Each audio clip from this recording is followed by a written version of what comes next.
সবেমাত্র এক মাস হলো ডোনাল্ড ট্রাম্প হোয়াইট হাউসে বসেছেন। এরই মধ্যে নড়েচড়ে বসতে বাধ্য হয়েছেন বিশ্ব নেতারা।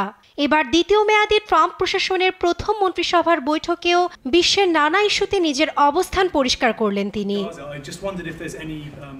বৈঠকে অংশ নেন বাণিজ্য মন্ত্রী হাওয়ার্ড লুটনিক ও পররাষ্ট্রমন্ত্রী মার্কো রুবিওর মতো মিত্ররা।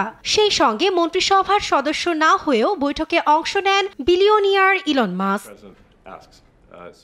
এদিন সরকারি ব্যয় সংকোচনের লক্ষ্যে আরও কর্মী ছাঁটাইয়ের সতর্কবার্তা দিয়েছেন প্রেসিডেন্ট ট্রাম্প।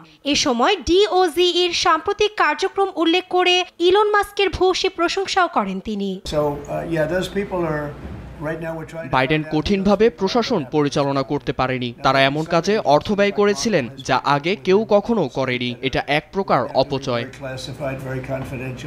এ সময় সরকারের মোট ঘাটতির $1 ট্রিলিয়ন কমানোর জন্য যুক্তরাষ্ট্রকে দ্রুত পদক্ষেপ নিতে হবে বলে মন্তব্য করেন ইলন মাস্ক। ডিওজি টিমের সামগ্রিক লক্ষ্য হলো বিশাল ঘাটতির মোকাবেলায় সহায়তা করা। আমরা একটি দেশ হিসাবে $2 ট্রিলিয়ন ঘাটতি কমানোর লক্ষ্যে কাজ করছি। যদি আমরা এটি না করি তাহলে আমেরিকা দেউলিয়া হয়ে যাবে। এদিন $5 মিলিয়ন বিপরীতে গোল্ড কার্ড নিয়েও মন্তব্য করেন মার্কিন প্রেসিডেন্ট। তার প্রস্তাবিত $5 মিলিয়ন এ ভিসা দেশটিকে ঋণ পরিশোধে সক্ষম করে তুলবে বলে জানান তিনি। $50 লাখ দিয়ে মার্কিন নাগরিকত্ব পাওয়ার পথ তৈরি হবে। এটা গ্রিন কার্ড প্লাস হতে চলেছে। আমরা এটাকে গোল্ড কার্ড বলবো।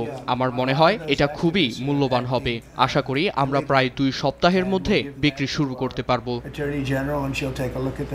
এদিকে প্রথম মন্ত্রিসভার বৈঠকে কানাডা ও মেক্সিকোর উপর শুল্ক আরোপ অব্যাহত রাখার কথা জানান ট্রাম্প। এর আগে 4 ফেব্রুয়ারি কানাডা ও মেক্সিকোর উপর 25% শুল্ক আরোপের ঘোষণা 30 দিনের জন্য স্থগিত রাখতে সম্মত হয়েছিলেন প্রেসিডেন্ট। তবে বৈঠকে 2 এপ্রিল থেকে এ শুল্ক আরোপ শুরু হবে বলে জানান তিনি। সেই সঙ্গে শিগগিরই ইউরোপীয় ইউনিয়নের উপরও শুল্ক আরোপ করা হবে বলে সতর্ক করেছেন ট্রাম্প।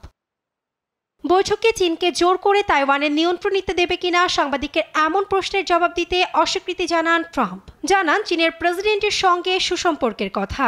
এমনকি যুক্তরাষ্ট্র চীনের সঙ্গে বাণিজ্য করতে আগ্রহী বলেও জানান তিনি।